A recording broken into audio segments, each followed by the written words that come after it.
इस वक्त हम लोग दिल्ली के सीलमपुर में मौजूद हैं और इस वक्त दिल्ली के सीलमपुर की आप सीधी एक्सक्लूसिव तस्वीरें एबीपी न्यूज पर देख रहे हैं कि किस तरह से जो सुरक्षा व्यवस्था है, जो सुरक्षा दस्ता है, वो यहाँ पर आया हुआ है। ऐसी जानकारी मिल रही है कि हो सकता है मुख्यमंत्री रेखा गुप्ता यहाँ पर आए पीड़ित परिवार से मिलने, तो उसी वजह से लगातार यहाँ पर आप देख सकते हैं कि किस तरह से चेकिंग की जा रही है और लगातार जो सुरक्षा दस्ता है, जो सुरक्षा कर्मी है, वो लगातार यहाँ पर मुआयना कर रहे हैं, निरीक्षण कर रहे हैं। तस्वीरों में आप देखिए कि किस तरह से जो पीड़ित परिवार का मकान है उसके आसपास लगातार मशीनों के सहारे, यंत्रों के सहारे लगातार यहाँ पर निरीक्षण किया जा रहा है, चेकिंग किया जा रही है और एक एक चीज को तलाशा जा रहा है। और उसके अलावा गाड़ियों की भी आप देख सकते हैं कि किस तरह से चेकिंग की जा रही है और मौके पर आप देख सकते हैं कि किस तरह से जो पैरामिलिट्री फोर्स है, सीमा सुरक्षा बल के जो जवान हैं एसएसबी के, वो भी यहाँ पर तैनात हो गए हैं।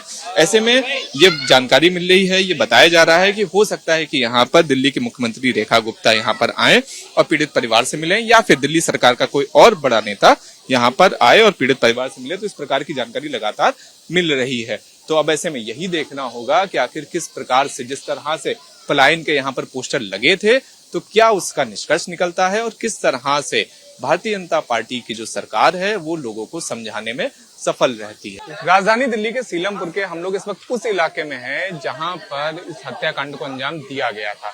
कई सारे लोग हैं, कई सारी महिलाएं हैं। आइए जरा बात करते हैं, क्या हुआ था कुछ, मतलब क्या हुआ, कहते किस समय की बात है, क्या भैया क्या हुआ था? 7 बजे की बात है। बच्चा दूध लेने आया है, नहीं पकड़ लिया इन्होंने, नहीं मार डाला।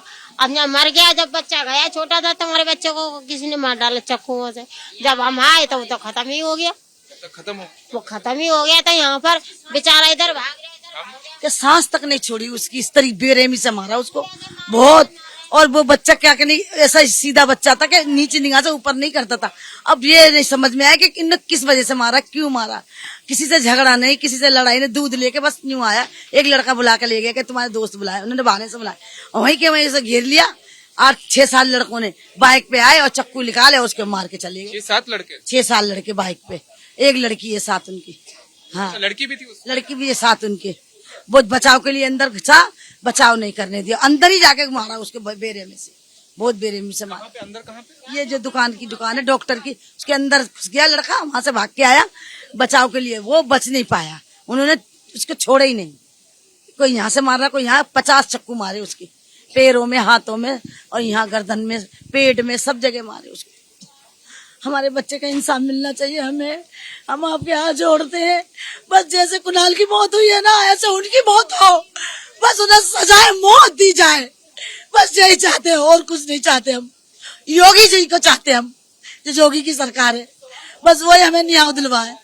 जैसे हमारे बेटे के संग नाइंसाफी हुई है, अच्छे खासे मुझे दादी को लेके आया हॉस्पिटल से दूध के लिए, एक भूखा बच्चा खाने के लिए समोसे लेके आया दूध लेने के चक्कर से बच्चे को यहाँ किस तरीके से बुलाया और किस तरीके से मारा उन्होंने बेरहमी से। और हमारा कोई वो नहीं, कोई घर वाला नहीं, सारे यहाँ देख रहे थे कि नहीं, किसी ने उसका बचाव नहीं। अपना बचाव के लिए अंदर घुसा, तब भी नहीं बच पाया वो। जब तक हमें लोगों को पता चला कि बच्चे को चुटकियों से, छुरियों से गोद रहे हैं, मार रहे हैं, हम जब तक आए, जब तक उसके प्राण निकल चुके, कुछ भी नहीं उसके अंदर। खून ही खून देख के हमारे चक्कर आ गए, घबरा गए एकदम, तो क्या हो गया। लेके डॉक्टर के पास गए, उन्होंने जवाब दे दिया कि कुछ भी नहीं है। हमारा नाती था वो, हमारा बेटा था, घर का समस्त था वो। हमारी बहू का, हमारे बेटे का इलाज हुआ है अभी। हमारे बाप की, उसकी तबीयत खराब थी, जरा ऐसी प्रॉब्लम हो गई थी। वही बच्चा खर्चा चलाता था, वही नौकरी करता था, वही समस्त था घर का, सबसे बढ़िया बच्चा, सीधा बच्चा। उसके संग नाइंसाफी हुई है सर, बहुत ज्यादा। हमें इंसाफ चाहिए बस। हमारे कुणाल को जैसे मारा है, उन लोगों को भी कहीं से भी खोज करके, ढूंढ के, निकाल के उन्हें मारा जाए और सजाए मौत दी जाए, बस यही है हमारी आपसे विनती। और पुलिस को सूचना करते हैं, पुलिस भी नहीं सुनती हमारी। हमारे सीलमपुर ये ब्लॉक में 7 मौतें हो गई, अभी तक पुलिस ने कुछ नहीं करा, किसी को इंसाफ नहीं मिला। अगर कुणाल का इंसाफ नहीं मिला तो हम जो सीलमपुर जय ब्लॉक छोड़ देंगे। पूरा हिंदू लोग हम नहीं रह सकते। हमारे बच्चे कैसे जी सकते हैं? नहीं जी सकते यहाँ। हम छोटे बच्चे भी हैं, छोटे हैं, जब मेहनत कर करके इनको पालते हैं, कैसे कैसे बड़े करते हैं। हम इन लोगों के लिए छोड़ दिया है कि आप 1 मिनट में मार के चले जाओ। 1 मिनट में मार, कोई कसूर है, कोई गुनाह करा है तो आप बैठ के करो, सिला करो, लेकिन कोई वो बच्चा ऐसा नहीं था जो किसी से पंगा लेता था, लड़ता था। सीधा बच्चा था वो हमारा। महिलाएं जो है वो महिलाएं लगातार आक्रोशित हैं। और यहाँ पर अगर हम लोग घटना स्थल की अगर आपको यहाँ पर दिखाएं तस्वीर, तो आप देखिएगा कि यहाँ पर ये इस टाइम पुलिस ने इसको पूरी तरह से फेंसिंग करके बंद कर रखा है।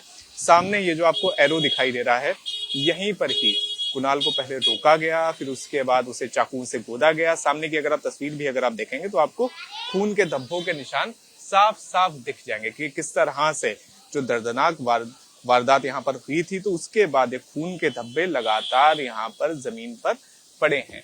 आसपास आप देख सकते हैं किस तरह से लोगों के मकान हैं, सारी चीजें हैं, लेकिन इसके बावजूद इतनी खुली सड़क पर जहां पर लोगों के मकान हैं, बीचों बीच रिहायशी इलाके में चंद लोग आते हैं और उसके बाद एक व्यक्ति की हत्या कर देते हैं। और उसके बाद ऐसा बताया गया कि ये जो बच्चा था वो सामने की तरफ भागा, लेकिन उसके बाद भी तरस नहीं आया और उसको कई निशान चाकू के मारे गए। ये जो आपको सामने मकान दिखाई दे रहा है, यहाँ पर भी वो आया बचने के लिए, लेकिन यहाँ पर भी जो हमलावर थे वो अंदर घुस गए और उसके बाद चाकू से गोद कर उसको मार डाला। Shivank Mishra, ABP news, Seelampur.